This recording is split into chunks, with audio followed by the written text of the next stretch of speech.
Hello, hello, and welcome back to Temptations Ballad. Cole is running for his life, isn't he? Well, this should be fun. The back of his neck was a mass of searing pain as Cole scrambled down the street. He pressed a hand against it gingerly. It hurt, but it didn't feel like it broke skin or was too serious. Cole shook his head and dove into the nearest crowd he could find. Maybe a passing adventurer or a city watch could get him to safety, or at least help fend off the demon chasing him. He opened his mouth to beg for help, but no sound came out. The coppery taste of blood suddenly gurgled up from the back of his throat. The people surrounding him in the street were too busy with their own festival activities to notice his plight. He coughed and rasped, trying to at least catch someone's attention with a shout, but couldn't muster a single word.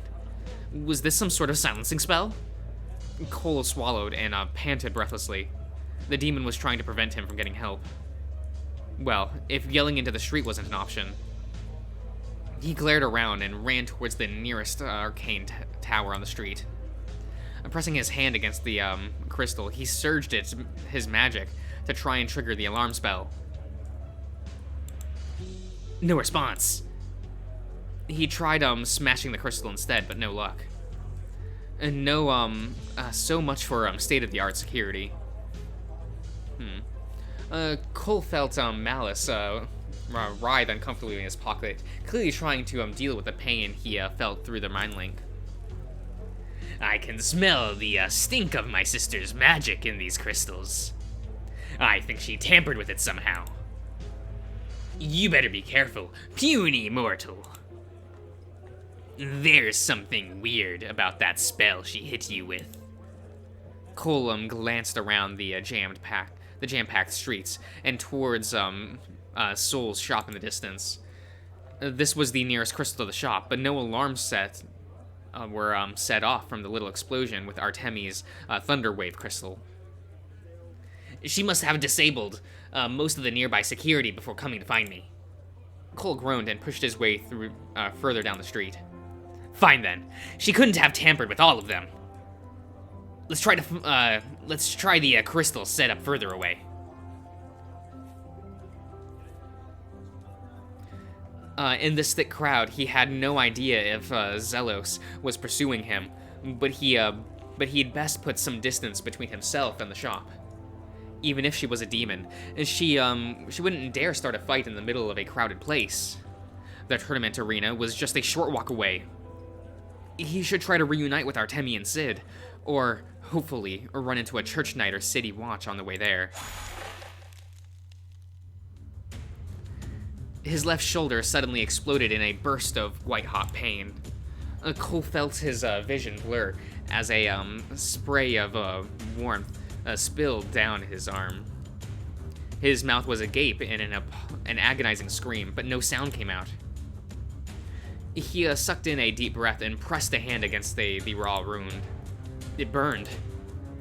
Was it an acid arrow? He didn't see where it came from, but to think the demon landed such a clean shot in this crowd. Ooh, new portrait. Cole let out the loudest rasp he could manage and grabbed the hem of a passing merchant. Please, some help, anyone! The merchant took a look at him, scowled, and kicked loose from Cole's trembling grip. Get lost, kid. I ain't got time for drunks at this hour. Cole gaped in shock. The other people in the crowd were actively avoiding eye contact with him. When he tried to plead for help or pull on their sleeves, he was quickly shaken off. What in the world is happening? He was bleeding out in the middle of the street here. Cole felt Malice poke his head out from his pocket. The side of the little snake's head was covered in blood. There was a small hole near his shoulder where he too sported a similar wound to Cole. My sister specializes in illusions, just like you. And she loves playing with her food. I think she must have hit you with some sort of illusionary spell that disguises you from everyone here. These people probably see you as another lowly drunken hooligan at the festival. Cole's eyes widen. So nobody can see his wounds or notice that he's being shot down. Dread slowly set in as Cole realized he was completely alone in this crowd. There was no help. He scarcely had time to register the flash of green out of the corner of his eye before another acid arrow rocketed out of the sky and shot through his left thigh. Cole let out a silent scream, grasping in a gaping wound as his left leg gave out from under him. His head felt hot, his senses growing a feverish haze from the pain. Through gritted teeth, Cole dragged himself around a street corner before collapsing into a panting heap. A nervous sweat soaked Cole's brow as he kept an eye behind him. He needed to keep his cool and figure a way out of this mess. My sister is a spell sniper. Hiding behind cover won't do you much good. She can strike you through the crowd while standing at the other end of the street if she wanted to. The frustrated hiss escaped Cole's bloodied throat. Great. That would have been helpful to hear 5 minutes ago, jackass. Got any more nuggets of wisdom for me? Perhaps something that'll help us get out of this mess. Well, Zelosa is probably hiding nearby, among the crowd in a disguise. She's the perfect shapeshifter, and even acquires the memories of whomever she turns into. The little snake shivers. Zelos likes to watch as she slowly whittles down her prey. Your sister sounds like an ass. Cole squinted his eyes closed and desperately sorted through his current options. He had an arcane crystal with cure a wound, but only one. It would okay. Brain? Yes. It would suck if he spent it now and got absolutely pulverized later. And best save it for the critical moment, for a final burst of life. Cole opened his mouth and tried to speak, but that silencing spell was still in effect, and there was the other problem. Most of his spells require both a verbal and a somatic component in order to cast. A short verbal incantation, along with a somatic flick of the wrist or snap of the fingers. Being silenced has cut off most of his more powerful spellcasting options, even with the new spell Malice provided him earlier. Only minor illusion, prestidigitation, and his new ghostly gaze doesn't require a verbal component to cast. None of those options could really help him mount an offensive. Cole took a deep breath and tried his best to ignore the burning pain of acid from his bleeding wounds. Zelos was hiding in this crowd, sniping him down in this grotesque hunt. He was utterly alone. Waiting for help was not an option. His best chance for survival was to identify Zelos in his crowd, and then land a solid hit to the ground. Her concentration on this illusion and silencing spell on him. Then he might actually get the crowd to come to his aid. That's a solid plan, puny mortal. But keep in mind that my sister is nothing like that Calder kid. She won't lose concentration from a simple knock over the head. I know that. Just give me a moment to think. Another acid arrow veered around the corner. Cole threw himself to the side and hissed as it cut a deep gash at his side. He had stayed in one spot for too long. He needed to move. And Cole stumbled back out into the streets with a heavy limp and scanned the crowd furiously, his skull throbbing with pain. He surged arcane energy into his eyes, his sight sharpening with magical perception. Ghostly gaze. His field of vision widened, vision piercing past every object and person in this path. Everything in the vicinity was in his sight, no matter how hidden. But he still couldn't see where his attacker was coming from. Noodle, what kind of shitty spell have you been peddling to me? I told you before, my sister's a near-perfect shapeshifter. Demon magical abilities are beyond your mortal grasp. I doubt even detect magic could help you identify her disguise. Oh, great. Out of the thousands of people swarming the streets, how was he supposed to figure out who Zelos is disguised as? Unless... There was a sudden tug at his waist. Cole whipped around to see a familiar thief attempting to pickpocket him, but getting nothing from the tiny belt around his waist. Damn. I was hoping for an easy score on drunks at this festival. It doesn't look like you got anything, do you?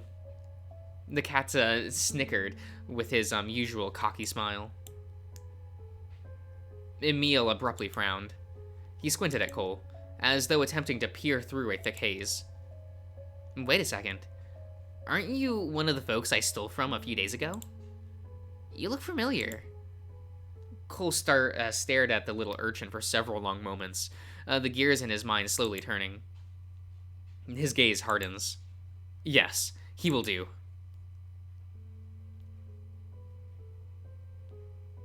Meanwhile, across the street, Zelos hummed cheerfully. Oh, excuse me. Cheerfully as she skipped down the street, happily taking in the crisp air of the material plane.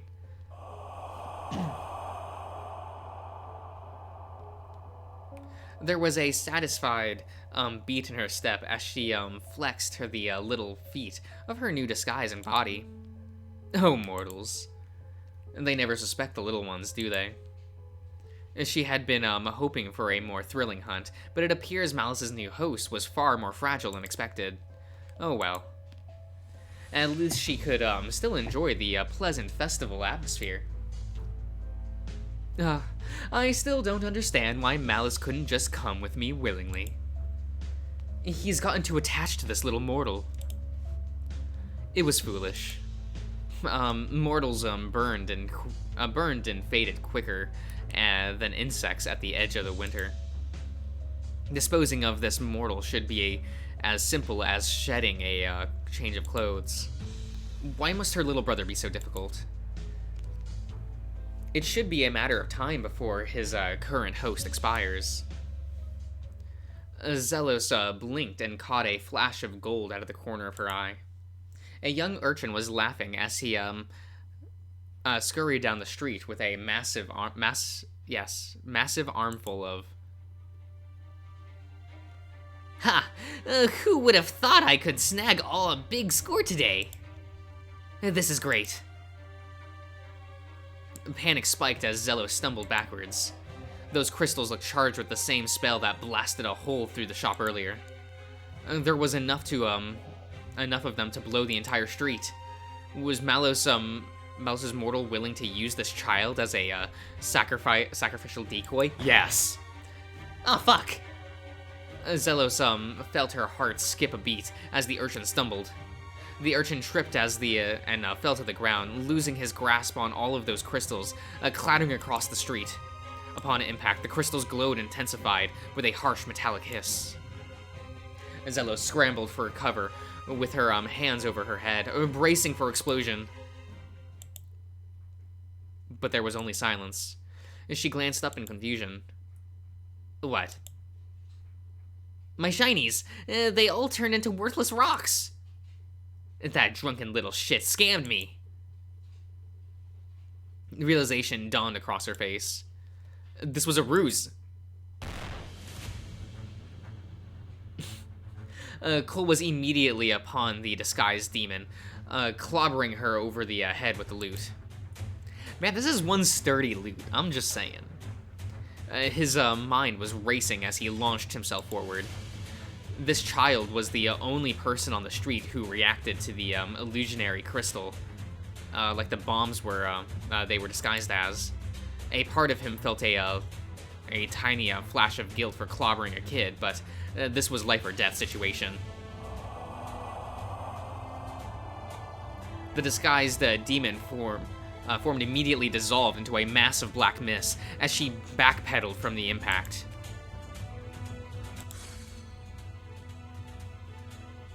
Landing on her feet, the mist swiftly reformed. Reformed from a child into a more intimidating figure of a cloaked mage. The demon huffed furiously as she attempted to regain her balance. Oh, you think you're clever, don't you? Cole didn't even give her any time to react before he shoved a fistful of real arcane crystals into the demon's empty hood. She let out a scream as the glowing crystals filled the interior of her hood with a thunderous glow. Oh, okay. Cole immediately twisted behind her, his injured left arm flailing limply in the air. He bit down on the wire he wrapped around the demon's hood and yanked as hard as his torn body would allow. Zello struggled and thrashed wildly in an attempt to throw the hyena off her back, but to no avail. Her hood was sealed shut, with a dozen charged arcane crystals trapped inside her head. Cole felt a flicker of satisfaction as the sizzling glow of lightning grew brighter and brighter. This was payback.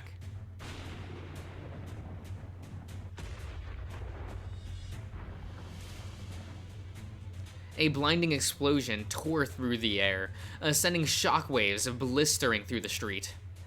All of Cole's senses whited out. His world was only the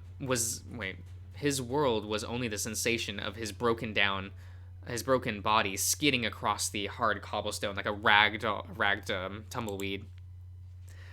Painful ringing filled his ears as he struggled to get a grip on his surroundings. He was still tumbling.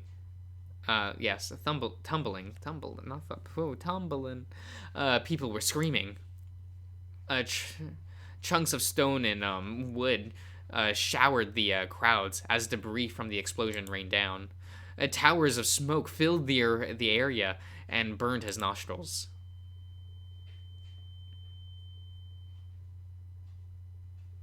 Cole winced as he landed on the on his bloodied shoulder, his wound making a splatter of blood across the broken stone. He let out a hoarse scream of pain and found slight comfort that his voice had returned. Over here! We've got an injured kid here! Several shadows pass over him as passerbys flock around the bloodied hyena, asking him if he's alright. Why would you ask that? No, like... Can you imagine seeing someone clearly bleeding out and beaten and you go like, are you okay? No, don't ask. Just do something. Looks like that demon's illusionary spell finally wore off. Cole barely had the strength to lift his head, only nodding weakly as someone offered him water. Another kind stranger even tore off pieces of his clothes to bandage his bleeding wounds.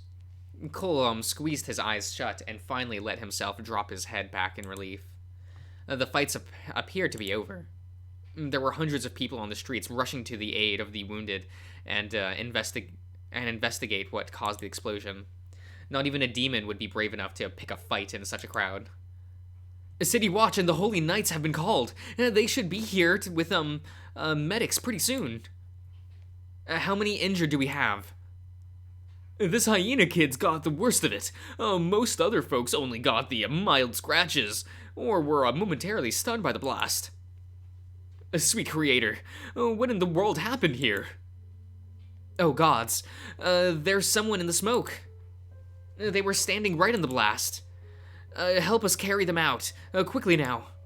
Cole snapped his head up, his heart beating, skipping a beat. There was no way.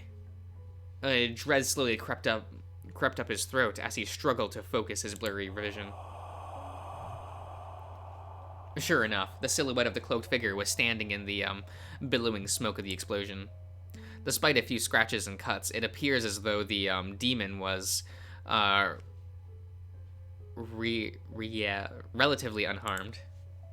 She stood deadly still, whilst looking directly in his direction. A spike of fear gripped Cole's chest, and he struggled to stand and crawl away, but it was no use. The figure raised her hand. A flood of foul arcane energy swept through the street like a violent ocean wave. Cole watched in horror as all the people on the street swayed unsteadily on their feet. One by one, each person began collapsing to the ground in a motionless heap. Every single person. The street was quickly transformed into a horrific sight of prone bodies. There was no one left to help him now. Zello stepped forward, growling quietly as she approached the defenseless hyena. You put up a better fight than I expected, little mortal. But the time for fun is over.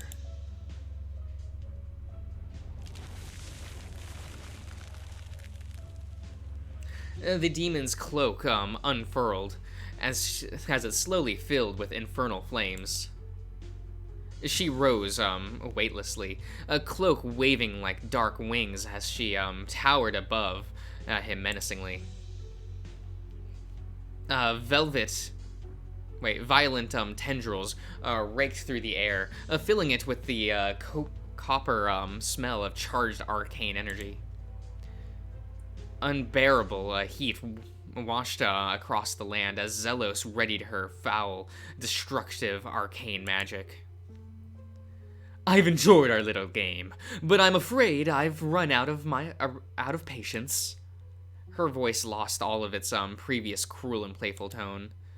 Her words rumbled like distant thunder, ageless and absolute, like that of a true demon. Hand over my little brother, or I will blast you into a pile of ashes. My host's orders be damned. I am Zelos, the Faceless, envy demon of the infernal plane, and I shall not be crossed.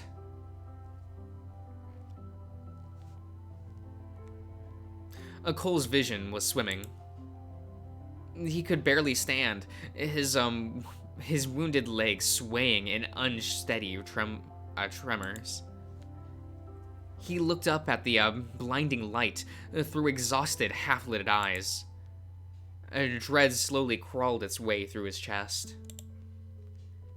Mallow slithered out and struggled onto his shoulder, the snake bleeding from a dozen wounds mirroring his own. He nudged Cole frantically, his gaze bouncing between the fierce glow of his sister and the defeated expression of the hyena's face. What are you just standing there, puny mortal? This is no time to freeze up. The hyena made no effort to move. Malice gulped and nudged him again desperately. Come on, you are my first mortal. It cannot be over so quickly. Do something clever, like you always do. Cole paused for a moment before slowly shaking his head.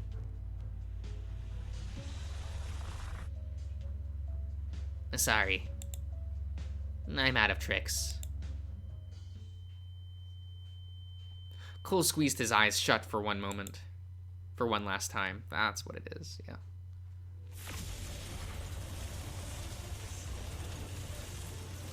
Cole felt a sharp yank. The infernal beam crashed down only to meet the cold stone of the street. He stared in bewilderment He stared in bewildered shock as the waterfall of infernal light tore through the ground like butter, leaving a deep crevice where he stood moments ago. Cole turned into blurry gaze towards his savior, his heart skipping a beat.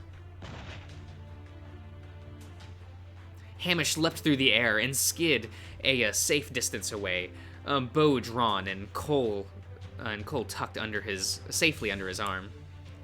The older hyena gently rested Cole down behind the safe cover of a street corner.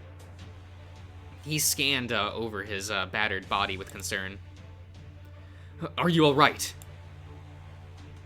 Cole opened his mouth to answer, but could only manage a quiet, bloody gurgle. Hamish's eyes widened before narrowing into deadly slits. The older hyena brushed a worried hand over Cole's cheeks before standing. "Rest. I'm here." Hamish turned his gaze towards the airborne demon. A quiet fury filled his entire being as he tightened his grip on the bow. From above them, Zelos cackled in mocking amusement. "Has another little mortal come to play? Very well. I hope you prove to be more durable than the last one."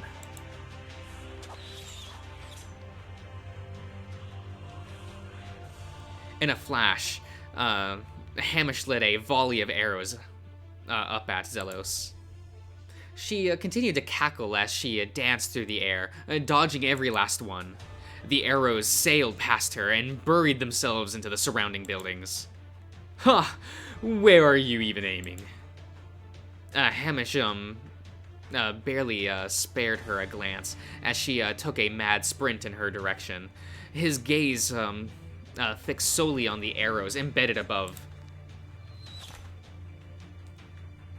The arrow dug deep into the wooden wall of the building, their sharp blue arrowheads gleaming in sun. In a flash, the arrowheads crystallized and bloomed into jagged flowers. Every arrow from Hamish's volley erupted into a shower of glass shards and wired across the street. Zelos swore loudly and took a dive, but it was too late. The piercing rain of blades ripped through her cloak and forced her down from her height advantage. What is this word? Serrated wires attached to the shards dug into her side as she struggled to untangle herself as she fell.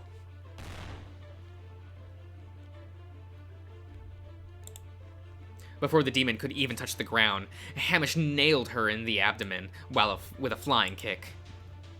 The blow landed with such force that the deep sound of impact reverberated painfully through the streets. Zelos let out a guttural hiss. Her form shimmying slightly in a layer of black mist as she struggled to keep her current form intact. Hamish's eyes narrowed. Even in the split second moment mid-air, he growled with unsatisfied fury. "Not yet. Not nearly enough." The lavender hue in his eyes suddenly sharpened into glowing embers.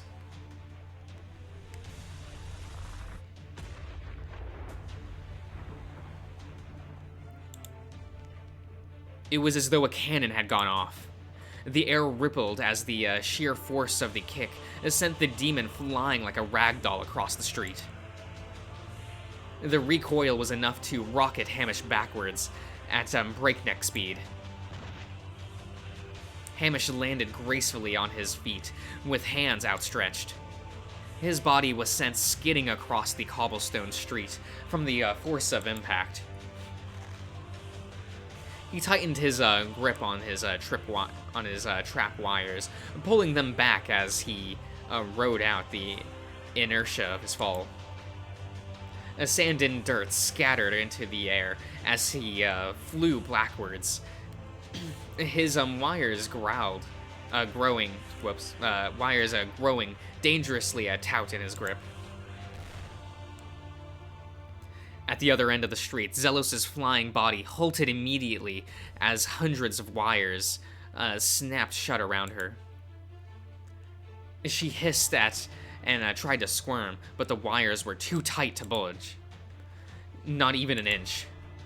The serrated edges of the wire dug deeper and deeper into her trapped form as Hamish pulled them ever tighter.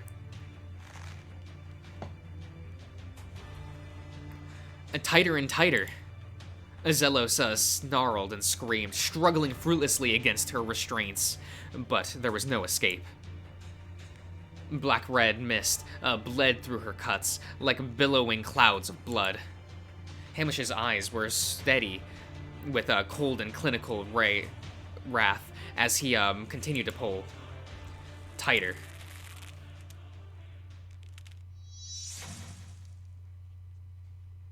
The demon let out one last blood-curdling scream as the serrated wires finally cut through. Her body scattered in all directions, piercing, and pieces of flesh and solid black mist fell to the cold cobblestone floor in sickening splatters.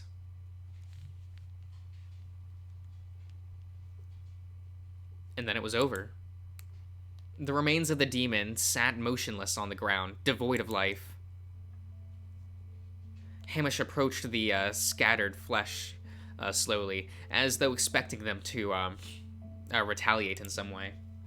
After several moments of nothing, he finally lowered his bow with a sigh. Hamish quietly holstered his weapon and turned his gaze behind him. Now that the fight finally settled down, Cole cautiously poked his head out from his hiding spot. He quietly limped towards Hamish with an awkward look. Hey. Stop moving. You're worsening your wounds. Sit down and rest while I get a medic. Even in his ragged state, Cole scoffed and resisted the urge to retort Hamish's bossy tone. He thought against it in the end. He barely had the voice to argue, after all. Cole cleared his throat again and attempted to swallow down the coppery bile obstructing his voice. Hey, Hamish. Thanks. The older hyena's face softened. He averted his gaze sheepishly, feeling equally awkward in the moment. Of course, anytime. The two of them suddenly give a startled jump. Black mist erupts from Zelos's dismembered flesh and filled the area in a dense fog. What the? Hamish and Cole were enveloped in an impenetrable cloud of black. Cole coughed and waved his hand vigorously to fan the air, but to no avail. It was so dark that he could scarcely see his own hand. What is happening? Shouldn't the demon be dead?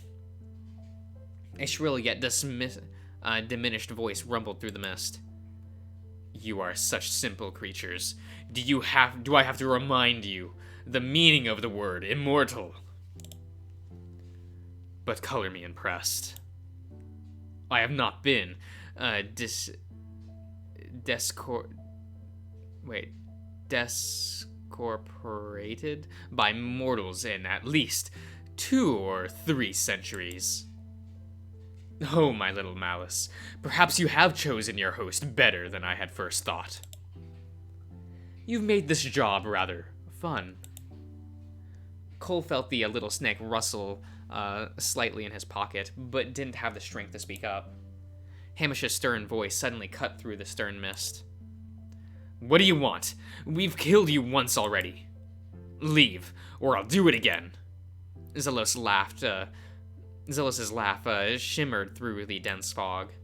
Oh, I like the grits in this one. Tell you what, let's play one more little game. Win, and I might gift you mortals a few days of peace. As a treat. In a gust of swirling wind, the black mist faded away. Cole coughed and blinked again, blink against the sudden brightness. Huh? Oh, this is bullshit!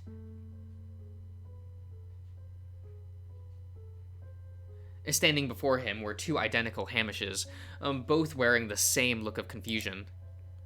The two glared suspiciously at each other before turning to look towards Cole. Interesting. I suppose this is the game that she was talking about. The other Hamish crossed his arms and glanced towards Cole patiently. Stay calm, Cole. I trust your judgment. That was a very Hamish thing to say, Cole supposed. He gritted his teeth and glared at the identical figures anxiously. His injuries were taking their toll. It was hard to focus through the burning pain from his raw wounds and rattled body. Cole trained his blurry vision on the two older hyenas. Both were very calm, with a tinge of stern energy as they waited for him. Tell me something that only the real Hamish would know. One time you tried to pick up Morrow's axe, but you couldn't even budge it. Then you kicked it and fractured one of your toes. You made the whole guild tell everyone that you got injured through a very tough battle. You're definitely an ass like the real Hamish. He turned towards the other hyena. What about you? You've neglected your guild chores for exactly 22 weeks. That includes cleaning the supply closet, many of which were your own messes, restocking the pantry, and wiping down the tavern counters. You're very good at keeping the library organized, though. Cole grumbled. That's some very accurate nagging. Cole scratched his chin thoughtfully before taking a step back. His eyes suddenly lit up as arcane energy flowed in sight. Both a ghostly gaze and detect magic filled his eyes as he scanned over the two hyenas carefully. Cole scowled with frustration. Physically, they both appeared completely identical, down to the yes, I assume this is to the finest hair on the body. He also couldn't detect any infernal magic on either of them. There was a suspicious wisp of natural magic hovering over both of their legs, but they were identical all the same. Malice mentioned this earlier, didn't he? His sister was the perfect shapeshifter, copying both body and memories to the finest detail. Though not every detail. Cole's eyes widened as he turned his gaze towards the pockets lining the two hyenas' cloaks. He cautiously plucked a sharp stone off the floor and tossed it towards the first Hamish. The moment the stone made contact, that Hamish burst into a cloud of black mist with an amused chuckle. The mist swirled into the air like a flock of angry bats, hovering far above their heads. Not bad. Not bad at all. Mortals never cease to be entertaining. Well, a deal's a deal. I will be seeing you around, little ones. With that, the cloud rose skyward in ribbons of black mist and disappeared. Cole and the apparently real Hamish both let out a sigh of relief. Well done, Cole. How did you figure it out? Cole let out a quiet grumble before staggering towards Hamish. He stuffed a hand deep into the older hyena's cloak and pulled out a small stack of parchment. Scrawled across each page is a neat handwriting where Ilya's homemade recipes, along with a small note that read, "Come by for tea sometime." Cole glanced up to see Hamish scratched his head sheepishly. "You know, your cooking's actually not half bad. I just like to complain." Hamish cracked a soft smile. "Thanks. But I know when you're lying." Cole snorted indignantly. "I'm just trying to be nice for once, jackass." Blood suddenly gulped from his throat.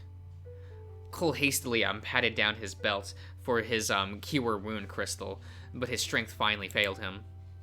His vision blurred before quickly blacking out, his legs giving way way below him. As he fell, the last thing he saw was Hamish's worried face as he rushed to catch him. Okay. Don't look at these. Don't look at these save files. Okay? Okay. To be continued. Okay. Thank you for playing Contemption's Ballad. If you're feeling generous, visit the Patreon. Yeah.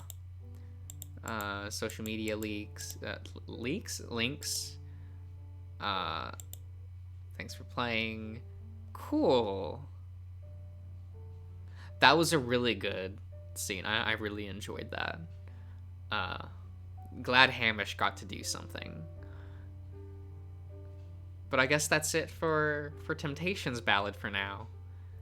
I guess we'll see you around.